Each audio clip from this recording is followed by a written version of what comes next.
Bismillahirrahmanirrahim. Assalamualaikum warahmatullahi wabarakatuh. Kepada yang terhormat Bapak Zainal Mutakin MIKOM selaku dosen pengampu mata kuliah Tafsir Dakwah di kelas KPI 2D.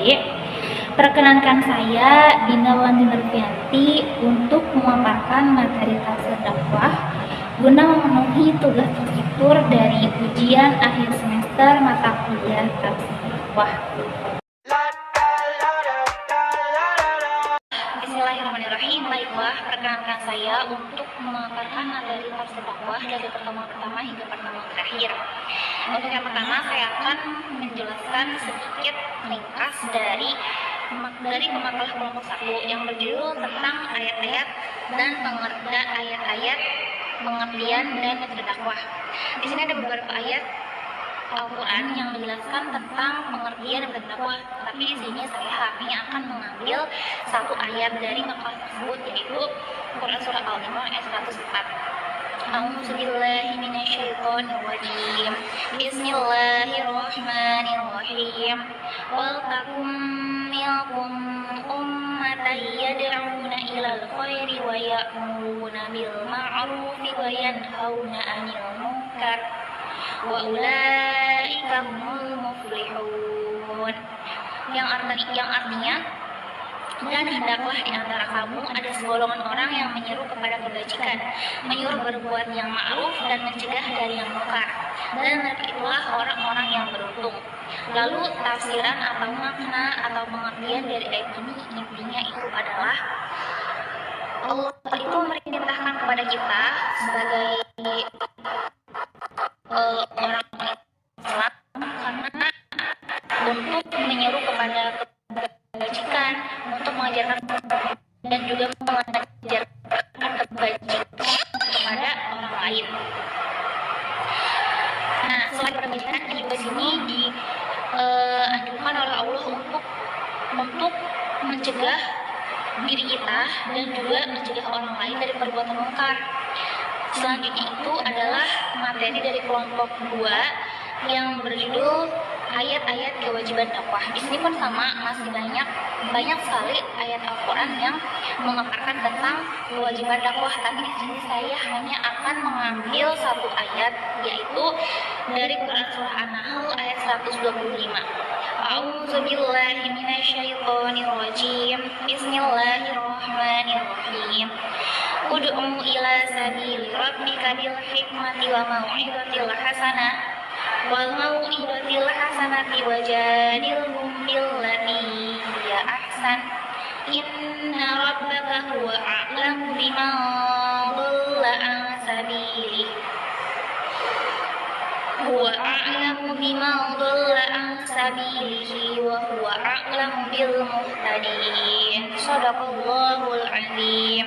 Yang artinya, serulah manusia kepada Tuhanmu dengan hikmah dan pengajarannya yang baik, dan berdebatlah dengan mereka dengan cara yang baik.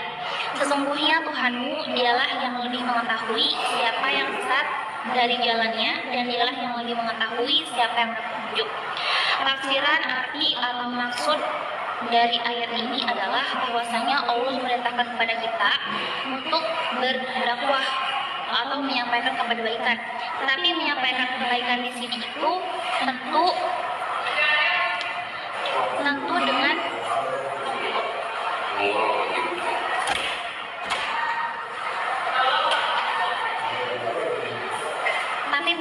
kebaikan di sini tentu juga dengan cara yang baik. Karena Allah itu Maha mengetahui. Dan untuk pembahasan materi dari kelompok 3 yang berjudul ayat-ayat dan kewajiban, ayat-ayat keutamaan dan kewajiban berdakwah. Di sini ada Quran surah Al-Imran ayat 138. A'udzubillahi minasyaitonirrajim. Bismillahirrahmanirrahim. Hadza bayanun linnasi wa hudaw wa mau'izatan lil muttaqin. Shadaqallahul azim. Yang artinya, inilah Al-Quran, suatu keterangan yang jelas untuk semua manusia dan menjadi petunjuk serta pelajaran bagi orang-orang yang bertakwa. Maksud atau inti atau tafsir dari ayat ini adalah bahwasanya Al-Quran itu adalah suatu pedoman bagi kita, bukan hanya umat Islam tapi untuk seluruh umat manusia. Maka dari itu, kita sebagai umat Islam yang mengetahui atau yang lebih tahu tentang apa itu Al-Quran, apa fungsinya, apa isinya, dan lain sebagainya, maka sudah kewajiban dari kita untuk men-share atau memberitahu kepada semua orang tentang Al-Quran ini, karena bagaimanapun Al-Quran itu adalah hudan, yaitu petunjuk. Ya. Selanjutnya itu ada makalah atau materi dari kelompok 4 yang berjudul ayat-ayat ancaman bagi orang yang mengabaikan dakwah. Di sini saya akan mengutip satu ayat dari Al-Quran, yaitu Quran surah Al-Baqarah ayat 144. A'udzu billahi minasyaitonir rajim. Bismillahirrahmanirrahim. Qad nara taqalluba wajhaka fil masai. Falanuwalliyannaka qawli tardaha qawla wajhaka syatral masjidil haram wa haitsu ma kuntum fulu wujuhakum syatrah innal ladzina utul kitaba ya'lamuna annahu al-haqqu min rabbihim wa ma Allahu bighafilin amma ya'malun. Sadaqallahul azim. Yang artinya, kami melihat wajahmu Muhammad sering menengadahkan ke langit, maka akan kami palingkan engkau ke kiblat yang engkau senangi. Maka hadapkanlah wajahmu ke arah Masjidil Haram, dan di mana saja engkau berada, hadapkanlah wajahmu ke arah itu. Dan sesungguhnya orang-orang yang diberi kitab, Taurat dan Injil tahu bahwa pemindahan kiblat itu adalah kebenaran dari Tuhan mereka. Dan Allah tidak lengah terhadap apa yang telah mereka kerjakan. Nah, di sini itu ayat sebelumnya itu yang tadi telah saya bacakan itu menjelaskan atau berisikan tentang ancaman bagi orang yang mengabaikan dakwah. Bahwasanya seperti yang telah kita ketahui, kalau dakwah itu adalah sebuah kewajiban bagi kita umat Islam yang sudah mengetahui, maka hukum dari wajib itu adalah jika dikerjakan mendapat pahala dan jika tidak mendapat dosa. Maka ancaman bagi orang yang mengabaikan dakwah adalah dosa. Intinya seperti itu. Lalu untuk selanjutnya itu adalah materi dari kelompok 5 yang berjudul ayat materi dakwah. Di sini saya akan mengutip satu ayat Al-Quran, yaitu Quran surah Al-Imran ayat 19. A'udzu billahi minasyaitonir rajim. Bismillahirrahmanirrahim. Innad dina 'indallahil Islam. Wa ma khalaqad dina utul kitaba illa min ba'di ma ja'ahumul 'ilmu baghiyyan bainahum. Wa man yakfur bi ayatillahi fa innallaha sari'ul hisab. Sadaqallahul azim. Yang artinya, sesungguhnya agama di sisi Allah adalah agama Islam. Tidaklah berselisih orang-orang yang telah diberi kitab kecuali setelah mereka memperoleh ilmu, karena kedengkian di antara mereka. Barang siapa ingkar terhadap ayat-ayat Allah, sungguh Allah sangat cepat perhitungannya. Nah, ayat atau penjelasan dari ayat ini itu berkesinambungan atau berhubungan dengan ayat sebelumnya yang menjelaskan bahwasanya bahwasanya isi dari dakwah itu harus berlandaskan kepada Al-Quran, karena bagaimanapun juga Al-Quran itu adalah pedoman bagi seluruh umat muslim. Jadi ketika kita menyampaikan kebaikan itu harus berlandaskan ajaran Al-Quran, tidak boleh menyimpang. Nah, selanjutnya di sini saya akan memaparkan materi dari kelompok 6 yang berjudul ayat-ayat prinsip dai dalam berdakwah. Saya akan mengutip Quran surah Al-Baqarah ayat 256. A'udzu billahi minasyaitonir rajim. Bismillahirrahmanirrahim. La ikraha fid din. qad tabayyana ar-rusydu minal ghayy faman yakfur bit-taghuti wa yu'min billahi faqad istamsaka bil 'urwatil wuthqa illa infisama laha wallahu sami'un alim. Shadaqallahul azim. Yang artinya tidak ada pelaksanaan dalam mengerti agama Islam. Sesungguhnya telah jelas perbedaan antara jalan yang benar dengan jalan yang sesat. Barang siapa ingkar kepada tauhid dan beriman kepada Allah, maka sungguh ia telah berpegang teguh pada tali yang sangat kuat yang tidak akan putus. Allah Maha mendengar, Allah Maha mengetahui. Nah, jadi di sini itu menjelaskan tentang prinsip seorang dai dalam berdakwah. Nah, seperti yang kita ketahui bahwasanya hukum berdakwah itu adalah wajib. Tetapi memang berdakwah itu wajib, tetapi kita tuh sebelum kita berdakwah kan orang yang berdakwah itu dai. Nah, seorang dai ini sebelum berdakwah itu dia wajib terlebih dahulu untuk mengetahui atau memahami isi dari apa yang akan disampaikan kepada orang lain. Untuk apa? Untuk menghindari kesesatan atau untuk menghindari kesalahpahaman. Madu itulah pentingnya prinsip dai. Nah, dan barang siapa yang mengajar kepada kebaikan, maka sesungguhnya Allah itu Maha melihat, Allah itu Maha mendengar, Allah itu tidak tidur. Maka dia tentu pasti akan mendapatkan ganjaran yang sebaik-baiknya. Selanjutnya itu adalah materi dari kelompok 7 yang berjudul ayat, subjek, dan sasaran dakwah. Di sini saya akan mengutip satu ayat, yaitu Quran Surah At-Tahrim ayat 6. A'udzu billahi minasyaitonir rajim. Bismillahirrahmanirrahim. Ya ayyuhalladzina amanu qu anfusakum wa ahlikum nara wa quduhan nas wal hijaratu 'alaiha malaikatun ghalidun syadidun la ya'suna Allaha ma amaruhum wa yaqla'una ma yu'marun. Shadaqallahul azim.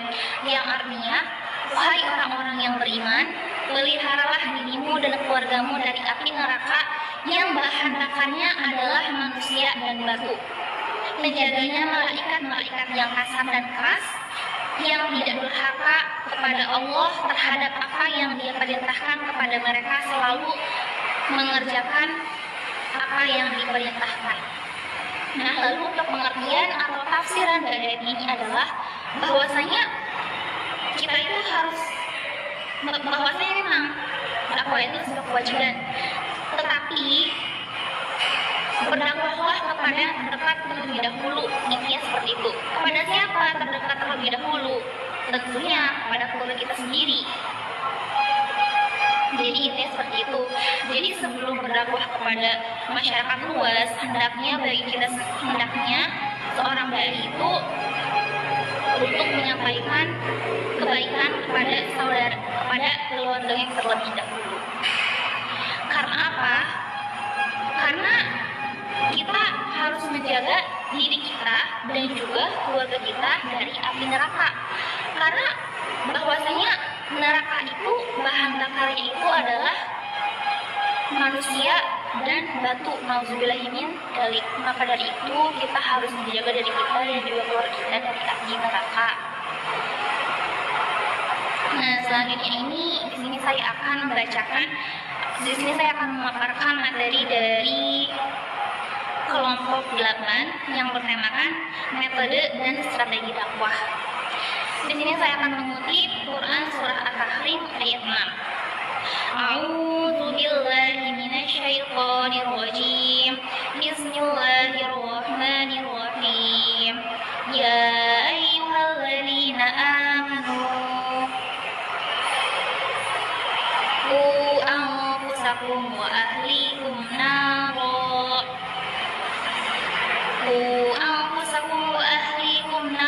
wa quduhan nas wal wal hijaratu 'alaiha malaikatun ghalidun syadidan la ya'suna Allaha ma amaruhum wa yaqla'una ma yu'marun.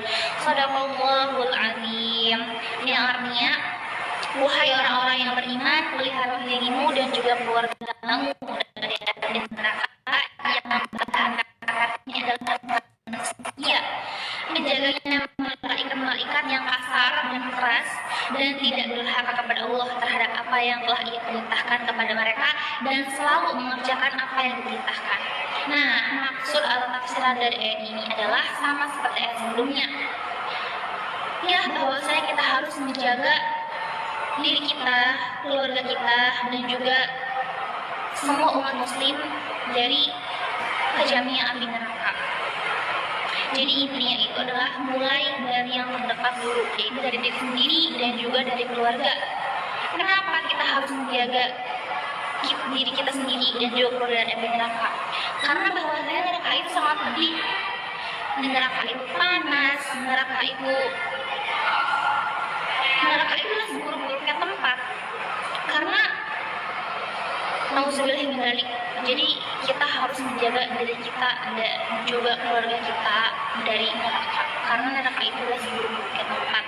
Yang mana penjaganya itu adalah malaikat-malaikat yang kejam, yang keras, yang kasar. Dan neraka itu selalu menuruti perintah Allah. Nauzubillah min dzalik. Selanjutnya di sini saya akan memaparkan materi dari kelompok 9 yang berjudul Istiqomah dalam berdakwah. Di sini saya akan mengutip satu ayat Al-Qur'an, yaitu Quran surah Asy-Syu'ara ayat 109. A'udzu billahi minasyaitonir rajim. Bismillahirrahmanirrahim. Wa ma as'alukum 'alaihi min ajrin in ajriya illa 'ala rabbil alamin. Shadaqallahul azim. Yang artinya, dan aku tidak meminta imbalan kepadamu atas ajakan itu. Imbalanku hanyalah dari Tuhan seluruh alam. Nah, ini adalah poin penting. Seorang dai itu harus beristiqomah dalam berdakwah. Istiqomahnya seperti apa? Istiqomah dalam bahwasanya istiqomah dalam berdakwah itu, istiqomah kan dakwah itu suatu kewajiban, yang mana kewajiban itu adalah perintah dari Allah. Nah, dia itu istiqomah dan menanamkan keyakinan dalam dirinya sendiri bahwasanya dia itu harus berdakwah, bahwasanya dakwah itu memang suatu kewajiban dan tidak boleh bagi seorang dai itu ketika dia setelah berdakwah untuk meminta imbalan. Karena memang dakwah itu adalah suatu kewajiban, bukan suatu pekerjaan. Itu yang itu. Dakwah suatu kewajiban, bukan suatu pekerjaan. Nah, yang terakhir itu di sini saya akan memaparkan materi dari pertemuan terakhir, yaitu etika dan konsep berdakwah. Di sini saya akan mengutip satu ayat Al-Qur'an, yaitu Quran surah An-Nisa ayat 5. A'udzu billahi minasyaitonir rajim. Bismillahirrahmanirrahim. Wala tu'tus sufaha'a amwalakum allati ja'alallahu lakum qima warzuquhum fiha waksuhum wa qulu lahum qawlan ma'rufa. Shadaqallahul azim.